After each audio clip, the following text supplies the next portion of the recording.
Estimados hermanos, Dios les bendiga. Les saluda Carlos Mauricio Arias, facilitador pues, en la asignatura de Corintios en la que estamos cursando. Es un gusto estar con ustedes y vamos al inicio de nuestra unidad número 2, denominada Consecuencias del sincretismo religioso.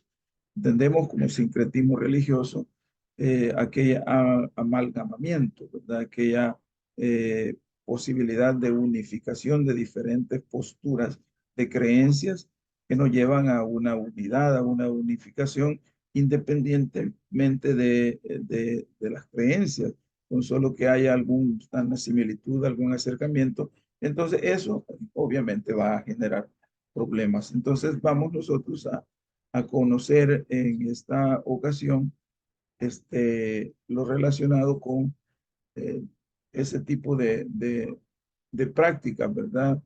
Que estamos nosotros teniendo y que eh,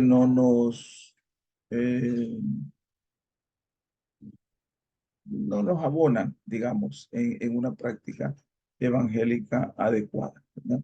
Vamos a iniciar la unidad 2 con la lección 5, ya denominada la idolatría y la práctica religiosa. La idolatría no tiene que ver solamente con religión. Idolatría viene de ídolo, ídolo viene de idea, ¿verdad? La idolatría es una exaltación, vamos a decirlo de esa manera, a al ídolo, ¿verdad? Que se convierte en una práctica exaltada de un reconocimiento alto. Eso es la idolatría. Todo de donde viene la término ídolo, de idea. Conformamos en nuestra mente ideales, ideas que nos llevan a desarrollar, digamos, como sistemas de algo, y a eso es lo que conocemos como ídolos. Y eso, cuando se vuelve de carácter permanente o de carácter consistente, entonces le llamamos idolatría. Y vamos a ver en qué consiste la idolatría y la práctica religiosa. Pablo le escribe y vamos a revisar unos capítulos, 3 capítulos, 8, 9 y 10 de la primera carta a los Corintios. Y vamos a empezar con la introducción del capítulo 8 que tiene que ver con lo sacrificado a los ídolos. En la práctica de aquel momento, los sacrificios a los dioses, en aquel momento había un sistema de religión donde había dioses. No era la idolatría, pero deidificada en dioses, ¿verdad? Y diosas. Entonces, parte integrante de la vida de ese tiempo era hacer sacrificios, hacer reconocimientos a esas deidades a través de sacrificar animales. Bueno, inclusive sacrificaban humanos, ¿verdad? Este, por lo tanto, en el caso de los animales, cuando eh, había un sacrificio y quedaba carne, digamos. Entonces, había para los cristianos una disyuntiva. Y la pregunta era, ¿podemos participar en estas actividades? ¿Podemos comer de ese tipo de carne? ¿O cómo hacerlo? Entonces, esa es la pregunta. Y de una vez el apóstol eh, Pablo le dice de una vez en el capítulo 8, versículo 1, en cuanto a los sacrificados a los ídolos, todos tenemos conocimiento, que el conocimiento envanece y el amor edifica. Pero en cuanto a comer los sacrificados a los ídolos, aunque sabemos que un ídolo no es nada y que hay un solo Dios, ¿verdad? Para nosotros no hay más que un solo Dios el Padre y un solo Señor Jesucristo. Pero como no todos tienen este conocimiento, entonces por conciencia del débil debemos abstenernos de comer. Entonces, ahí viene la clave, ¿verdad? Yo puedo considerarme apto, fuerte espiritualmente, para hacer algunas prácticas, participar en algunas actividades sociales, etcétera, de cualquier tipo como usted identifique en la actualidad. Porque este mensaje es para el siglo I, pero también para el siglo XXI, ¿verdad? Y se le van a acercar algunos hermanos y le van a decir, mire, y cree que puedo hacer tal celebración, o cree que puedo hacerla de esta manera, etcétera, ¿no? Entonces, aunque alguien se sienta fuerte, pero los que están alrededor, ¿cómo están en su práctica de fe?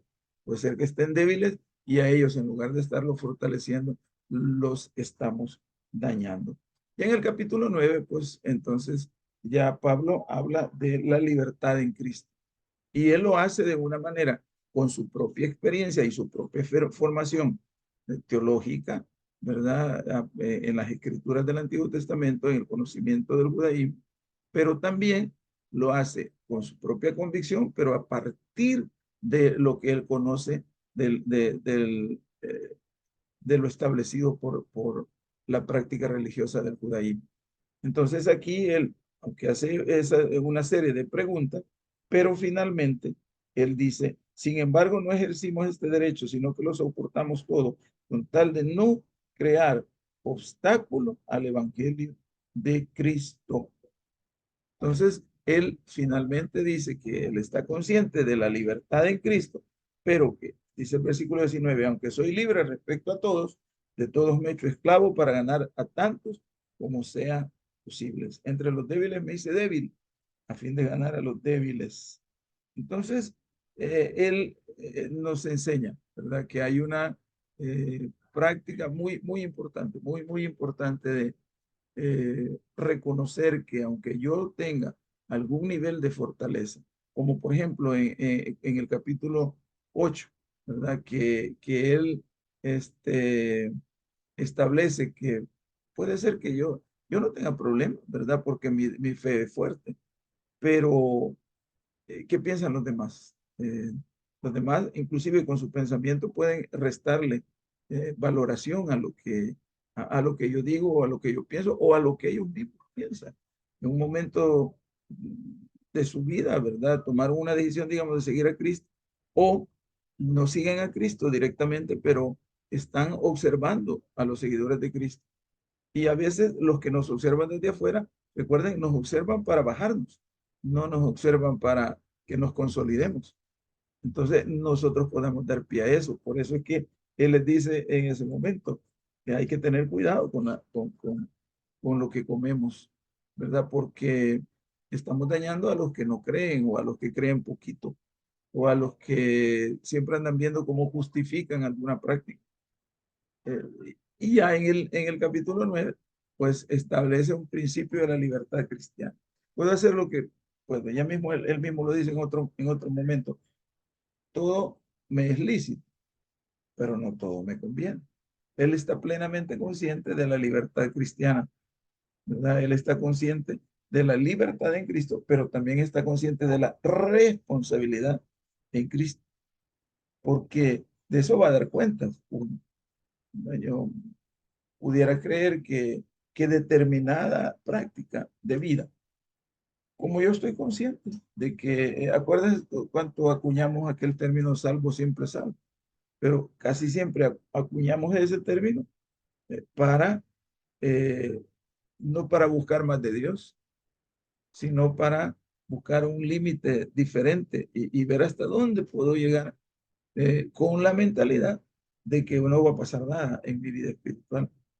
Pero él mismo, aquí en el capítulo 9, él está estableciendo para, soy libre respecto de todos, pero me hago esclavo de todos para ganar a tantos como sea posible, inclusive consolidar a los que ya estamos en la fe, porque vemos algunos, estamos en la fe, pero vemos al predicador, vemos al pastor, y aunque no debe ser ese nuestro norte, pero son realidades que tampoco podemos obviar.